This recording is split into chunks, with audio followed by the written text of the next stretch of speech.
Good morning. Welcome to the SBC Daily Word for Thursday. I believe the date is going to be the 14th, actually 15th, Thursday, July 15th. I'm recording this a few days early if you haven't understood that. We're going to be in Ecclesiastes 11 verses 1 through 8, Ecclesiastes 11 verses 1 through 8. Again, keep in mind the historical events that are going on during the time these words are compiled. The editor wants to take the words of Solomon to help the people of God who are starting life over again in the promised land, the rebuilding of the economy, the rebuilding of regular worship gatherings. It's a really relevant time for us to be considering these texts. And again, verses 1 to 8 of chapter 11 is what we're going to be. After this, we've just got one or two more times together to unpack chapter 12 and then to summarize the whole lesson that we've learned from this text. But on the agenda today, verses 1 to 8 of chapter 11. Don't be paralyzed by a lack of certainty. Don't be paralyzed by a lack of certainty. All throughout Ecclesiastes, the teacher, Kohelet is his name in Hebrew, says 10 times in 12 chapters, I don't know. Is that something that you and I are comfortable saying? Are we comfortable when something comes across our social media feed? Are we comfortable where in a conversation somebody begins to talk about something and we are wise enough to say, I don't know. Beloved, there's so many different topics, so many different controversies that characterize communication in our day. And I love it when I meet someone who has the wisdom, the stability to say, I don't know enough about that topic to have yet formulated an opinion. It seems as though everybody's an expert on everything and everybody has to share what their opinion is about something. And what Ecclesiastes 11 is going to say is we need to be more comfortable with not knowing certain things. Sidney Greidanus is a commentator who wrote a book about how Christ can be found in Ecclesiastes. Wonderful book. He says this: the teacher's earlier observation that the race is not to the swift nor the battle to the strong. So think about that phrase. The race is not to the swift nor the battle to the strong. He's basically turning upside down every expectation we have. In other words, we're looking at somebody who's going to be in a race and we think, well, the faster person is going to win. Or we evaluate who's going to win a battle. The answer would normally be the stronger team, the stronger group, the stronger soldier is the one who is going to win. So he's observed that earlier, and he says, in spite of that, accidents happen. This might give readers the idea that there's no point trying to accomplish anything.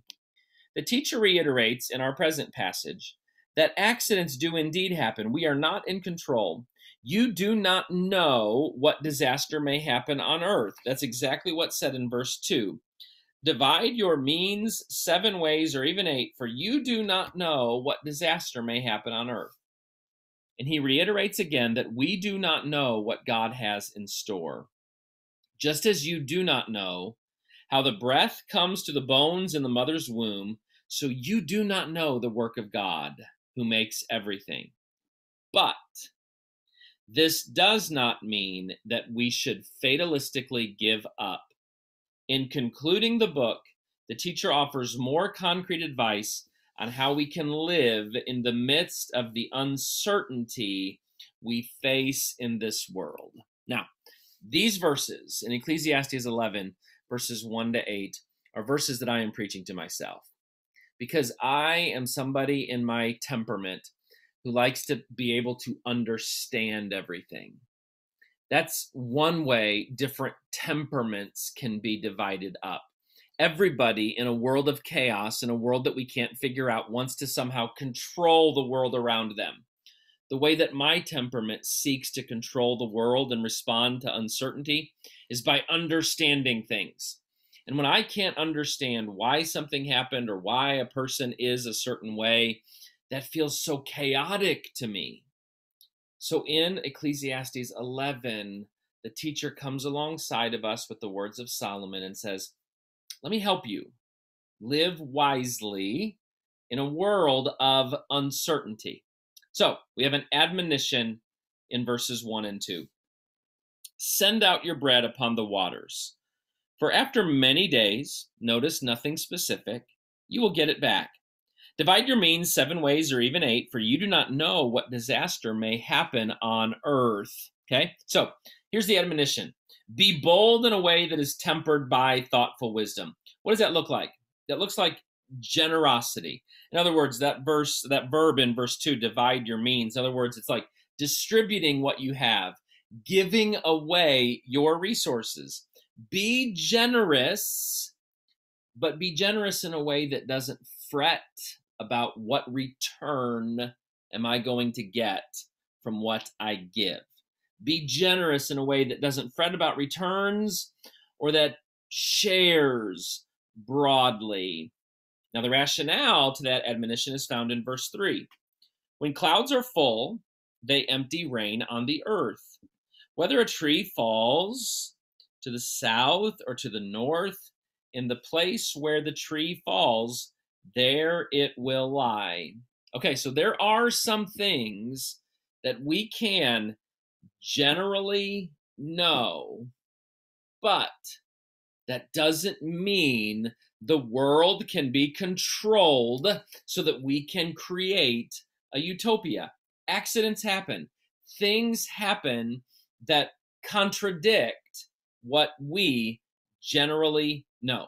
So he now gives a warning in verse 4.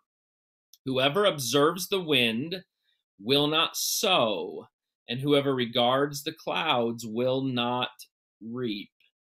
Now, this is something that I can just take very, very directly to heart. We've just finished baseball season. All-Star game was yesterday, Sunday, when I'm recording this.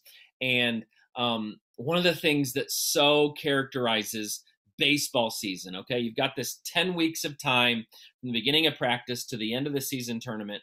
And there's just so many moving pieces and so many different families to communicate with. Then you throw in kind of crazy Midwestern weather, and there's just this desire to, oh, I wish I could control things. So one of the things that I found myself doing is just checking my weather app all the time. What is the percentage that scattered storms are going to be in Salmonock, are going to be in Hinckley at this particular time of day so we can know how to plan? And finally, towards the end of the season, I just took the weather app off my phone because, beloved, it was never correct. We played games where the weather app said there was a 80% chance of significant rain happening at this time, and not one drop touched us the entire game. So sometimes there's this idea that we want to get the world to be controllable, understandable, and then that paralyzes us. And I found this. If I thought it was going to rain, putting together the lineup would be something that I'd put off. Because sometimes when we get so consumed with, is it going to rain? Is it not going to rain? Is there going to be lightning? Is there going to be thunder? Is the wind going to be an issue? Is this kid going to be able to come? Is this field going to be ready by this time? And you can get so wrapped up in trying to know exactly what's going to happen when, that we actually stop doing things. So be bold in a way that is tempered by thoughtful wisdom. The rationale for that, verse 3, is there are some things we can generally know, but here's a warning, verse 4. Don't let the ideal become the enemy of accomplishment. In other words, don't wait for everything to be perfect before we actually get to work. Now, verse 5 is a brilliant reminder. Just as you, there's those wise words again, do not know how the breath comes to the bones in the mother's womb, so you do not know the work of God who makes everything. So there's this way of just getting to where we admit, I don't know if it's going to rain. I don't know if we're going to have the baseball game. I don't know these certain things, but I need to, as a worshiper of the God who created all things out of nothing, be willing to say that. So now the conclusion is found in verse 6. And it's interesting because you sometimes would think, especially in light of what Ecclesiastes says in other places, there would just be this fatal resignation. But that's not what Ecclesiastes does. Look at verse 6. In the morning, sow your seed. Don't get so caught up in observing the wind that you're going to not work until everything's perfect. In the morning, sow your seed. And at evening, do not let your hands be idle, for you do not know which will prosper, this or that, or whether both alike will be good. So here's the conclusion. Because you can't make everything perfect, because you don't know the things that only God knows, here's the conclusion. Get to work. Get to work. I think that's the takeaway this text offers us. Don't let the ideal, this is my summary of verse 4, don't let the ideal become the enemy of accomplishment. In other words, don't let the quest for perfection and control get in the way of good things. Brene Brown, in a little book called The Gifts of Imperfection, says this: don't let the perfect be the enemy of the good. A 20-minute walk that I do is better than the 4-mile run I don't do.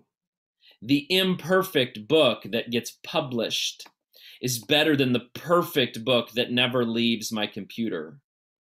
The dinner party of takeout Chinese food is better than the elegant dinner that I never host. Beloved, this is the relevant wisdom of Ecclesiastes. There's certain things we can never know for certain. The world is sometimes unexplainable. So the answer is, do what you're supposed to do for that day. Trust the results to God and understand that we are not justified by our knowledge or by our certainty, but we are justified by our trust in the one who knows all things. Beloved, you and I are never called to be omniscient, but we are called to trust the one who is. May grace and peace and everything good be yours in King Jesus.